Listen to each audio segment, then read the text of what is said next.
planning your next visit to India and are worried about what are the things you should take care of?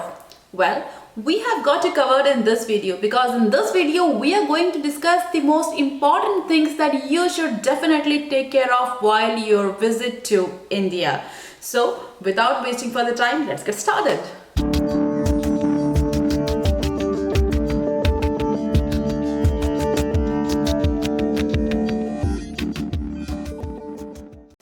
Hello, Namaste, welcome to my channel. I am Pragnya Mishra, your visa and immigration guide. In this channel, we discuss about visas, immigrations, opportunities abroad, working abroad, living abroad. And yes, if you are interested in any of these topics, do not forget to hit the subscribe button and the bell icon to stay updated. So planning your next visit to India for the purpose of leisure, for meeting your parents, your friends, your relatives, it's always exciting. But amidst that, we shouldn't forget that there are also very important tasks that you should complete while you are in India to keep you out of any sort of legal problems or any other problems that may come ahead. So if you're an NRI, these are the few things that you must definitely keep in mind. The very first thing that you should take care of while you are in India is, of course, your parents. Yes, they are the first priority. So when you are going to India, the first thing that you need to take care of is about what is the economic situation or the financial situation of your parents. Every time your parents may not come to you or open up to you regarding their financial status or economic status or problems or issues that they have, but as children, it's definitely our duty to take care of that. So make sure that they are properly funded, they have their finances and they are in a good shape so that you can have a relaxed life while you are residing out of the country, and you could live happily, and of course your parents could live happily. And the other thing that you must take care of is about their health. A health insurance these days is one of the most essential things that is to be taken care of. So usually our parents, and what we can say the old school mentality goes with, they have a health insurance, maybe a lakh or 2 lakh rupees, and from some government organizations which do not give you all the benefits. So make sure you take the topmost health plan for your parents and they are completely covered, and you are assured that anything that happens is going to be taken care of. Not only that, if your parents, they need some help, maybe physically or something, and I can understand the life of non-immigrants and immigrants as well, because of visa issues, you're not always able to take care of them or keep them with you. So in that case, the best thing that you could do is obviously provide for them and also provide physical assistance. Like there are many organizations, there are many people who are having a paid job, like say nurses or caretakers whom you can appoint to take care of your parents. So this is first on the checklist, to take care about the economic status and health and about the assistantships for your parents. The second most important thing that you should take care of is your bank accounts. Yes. Maintaining bank account in India is very essential for you, understandable. But you should also take care that being an NRI, you are legally not allowed to maintain a resident saving account, resident SB account. So when you are visiting India for the next time, if you have a resident SB account, make sure to convert that into a NRO account. It's very essential, because legally you cannot hold a resident SB account and you have to keep clear of all sort of legal troubles that may come on your way. So make sure you convert your account into a NRO account. The same goes with your DEMAT accounts. If you are having a DEMAT account, then you also need to convert it into a NRO account. I would suggest that first you convert your bank account into an NRO account, talk to your banker and try to get the same bank account number, because it might happen that there may be many assets and liabilities associated with that bank account number, and if you are having or if you are getting the same bank account number, your life definitely gets easier. You don't have to go that extra step to update your new account number with other details and stuff. So try to get the same account number, and if you do not get it, then you have an additional step to do. That is, if that account is related with any liabilities, loans or rents, or you have tenants or whatever it is, update the new bank account with all those people or all those situations where that bank account was previously associated.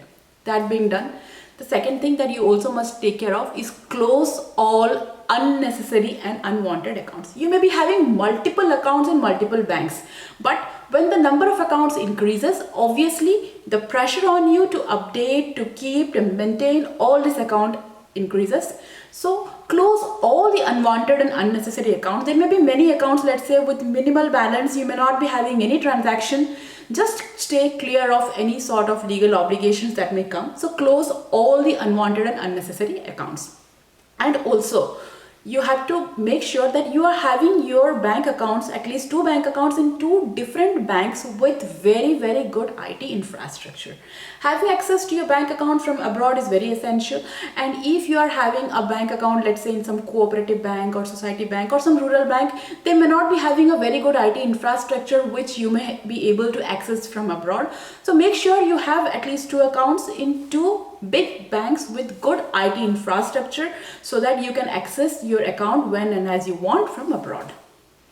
The third thing that you must take care of is about your PAN and Aadhaar card.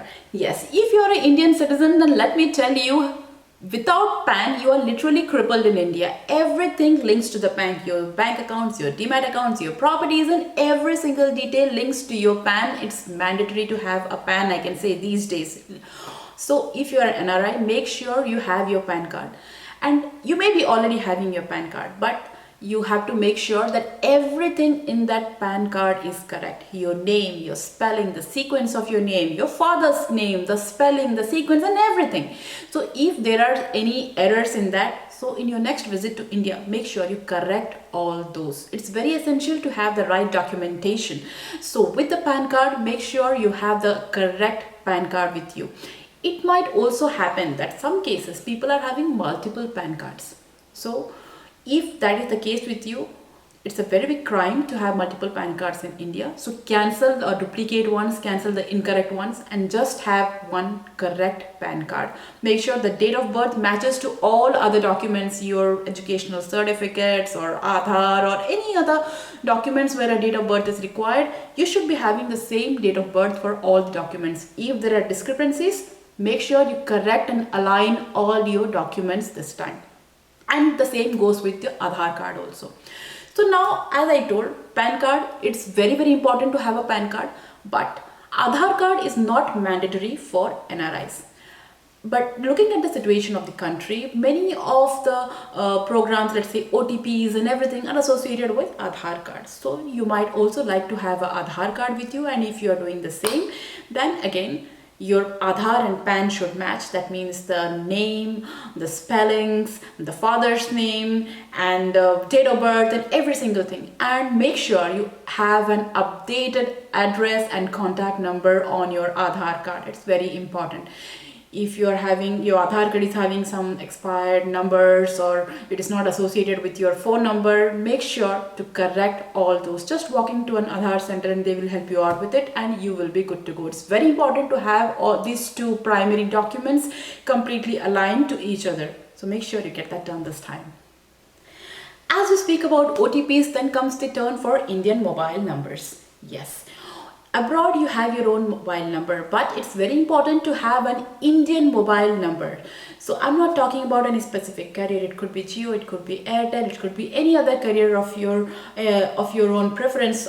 But it's very important. Take a plan. It's essential that you get your OTPs. It's essential that you have a minimum communication. Let's say your bank, the number should be associated with your bank accounts or anywhere. So it's important to maintain an Indian mobile number. So take a plan, keep an Indian mobile number to receive this OTP so that you can have the control in your own hands. Don't be dependent with someone else back in your home country. You may not have a 24/7 access that way. So keep the control in your own hands and have an Indian mobile number. The next most important thing that you must take care is about taxes. So this is a very common feeling amongst the NRIs that because they are not earning in India, they are not liable to pay any taxes, they are not liable to fill up their returns and anything. So many a times it may happen that you skip filing your returns. But let me tell you, this is wrong. There are many countries with which India has a DDAA agreement. DDAA agreement is something based on which you can get many benefits. So when you're visiting India this time, make sure you visit your chartered accountant who will help you out on this. So in whichever country you are residing out of India, if there is a DDAA agreement, then there is a high chance or a high possibility that you get some benefits out of this, and you need to be filing a return for that.